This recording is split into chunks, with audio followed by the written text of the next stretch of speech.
یہ ہمارا آج پہلا پروگرام ہے، انشاءاللہ آپ کا فیڈ بیک بھی ہمیں ملے گا۔ قربانی کا نصاب ہمارے پاس کیا ہے؟ شریعت آپ کو 7.5 تولہ سونا کے مالک ہونے کے بعد مالدار شمار کرتی ہے۔ بیوہ عورت ہے، اس کے بعد جو ہے وہ 1 تولہ سونا پڑا ہوا ہے اور اس کے بعد جو ہے کچھ 1-2 ہزار روپے پڑے ہوئے، تو اس پر بھی ایک قربانی واجب ہے۔ تو کیا اب وہ جس کے بعد 1,000 روپے پڑے ہوئے وہ قربانی کیسے کرے گی؟ اگر زیور بیچے گی تو آگے بچوں کی پرورش کیسے کرے گی؟ 40-50 ہزار روپے کے آمدنی والے پر تو قربانی کا وجوب ہے ہی نہیں۔ قربانی کا وجوب تو اس وقت ہے کہ جب اس سے ہم کہیں گے کہ آپ کے پاس 85,000 روپے ضرورت سے زائد رکھے ہوئے ہوں۔ امام احمد بن حنبل رحمۃ اللہ علیہ بھی، امام مالک رحمۃ اللہ علیہ بھی، وہ فرمایا کرتے تھے کہ جب دو نصابوں کو ملاؤ تو اس کو قیمت کے لحاظ سے نہ ملاؤ بلکہ اس کو جو ہے وزن کے لحاظ سے ملاؤ۔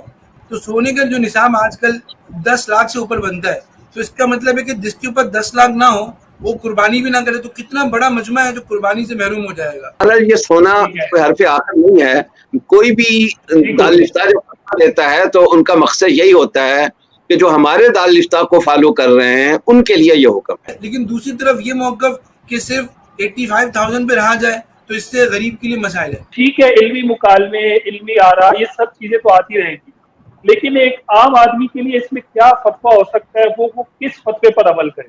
جب ہم فتوے کی انٹرپریٹیشن یہ کر رہے ہوتے ہیں نا کہ مفتی یہ کہہ رہا ہے کہ سارے میری بات کے ماننے کے پابند ہیں، تو اس سے ہمیں الجھن پیدا ہوتی ہے۔ بسم اللہ الرحمن الرحیم۔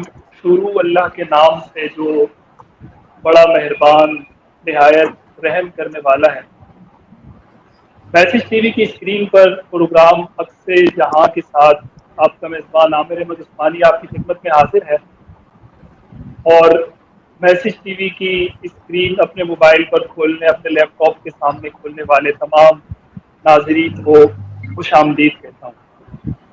ناظرین، یہ پروگرام کرنٹ ریلیجیس افیئرس کا ایک ایسا انشاءاللہ آپ کے سامنے پروگرام پیش کیا جائے گا عکس جہاں کے ذریعے، کہ جس میں ہماری کوشش ہوگی کہ ان مسائل کا اور ان چیزوں کا ذکر کیا جائے جو ہمارے معاشرے میں ہمیں درپیش آتی ہیں۔ ہماری شریعت، ہمارے دین، ہمارے اسلام اور ہمارے سوسائٹی کے وہ مسائل کہ جن کو عموماً ڈسکس نہیں کیا جاتا، ہماری کوشش ہوگی کہ ہم اس پروگرام کے ذریعے ان مسائل کو آپ تک پہنچائیں۔ یہ ہمارا آج پہلا پروگرام ہے، انشاءاللہ آپ کا فیڈ بیک بھی ہمیں ملے گا، مزید اس میں بہتری بھی آئے گی بہت ساری چیزوں میں۔ تو آج کا ہمارا پروگرام بھی ایک بہت اہم موضوع پر ہے، کیونکہ آپ حضرات کے علم میں ہے ذی الحج کا مبارک مہینہ 1443 اور جولائی 2022 اس وقت چل رہا ہے۔ ہم ذی الحج کے مہینے کی 6 یا 7 تاریخ میں اس وقت موجود ہیں۔ قربانی کا مسئلہ بہت زیادہ اس وقت ڈسکس کیا جا رہا ہے۔ اس سے پہلے کہ ہم اس طرف جائیں کہ قربانی کی ادائیگی، اس کے مسائل، کس جانور کی قربانی جائز ہے، کس کی ناجائز ہے، کس کی حرام ہے، ہم اس مسئلے کو ڈسکس کرنا چاہ رہے ہیں جو اس وقت سوشل میڈیا پر وائرل ہے، اور وہ مسئلہ ہے نصاب قربانی کا، کہ قربانی کا نصاب ہمارے پاس کیا ہے، کس چیز پر فتویٰ ہے، کون شخص قربانی کر سکتا ہے، کس پر قربانی واجب ہے، اور آیا یہ قربانی واجب ہے، فرض ہے یا سنت ہے۔ یہ اس طرح کے کچھ مسائل ہیں جو اس وقت سوشل میڈیا پر ڈسکس کیے جا رہے ہیں، اور ایک عام آدمی بہت زیادہ شکوک و شبہات میں مبتلا ہو چکا ہے۔ تو ہم نے سوچا اس مسئلے کو مفتیان کرام کے ساتھ، علماء کے ساتھ ڈسکس کیا جائے اور اس کا ایک بہترین حل آپ کے سامنے پیش کیا جائے، جس کو دیکھ کر، جس کو سن کر آپ کو ایک رہنمائی حاصل ہو اور آپ اپنی قربانی کو بہترین اور شریعت کے اصولوں کے مطابق سر انجام دے سکیں۔ میں آج کی اس مجلس میں خوش آمدید کہوں گا ہمارے بہت ہی پیارے، بہت اچھے اور علمی اور سندی اعتبار سے ایک حیثیت رکھنے والے جامعہ امدادیہ فیصل آباد کے شیخ الحدیث ہیں آپ محترم جناب مفتی محمد زاہد صاحب کو۔ السلام علیکم ورحمۃ اللہ۔ جی وعلیکم السلام ورحمۃ اللہ وبرکاتہ۔ ان کے ساتھ میں خوش آمدید کہنا چاہوں گا کراچی میں ہمدرد یونیورسٹی کے آپ اسسٹنٹ پروفیسر ہیں اور شریعہ بورڈ ممبر ہیں آپ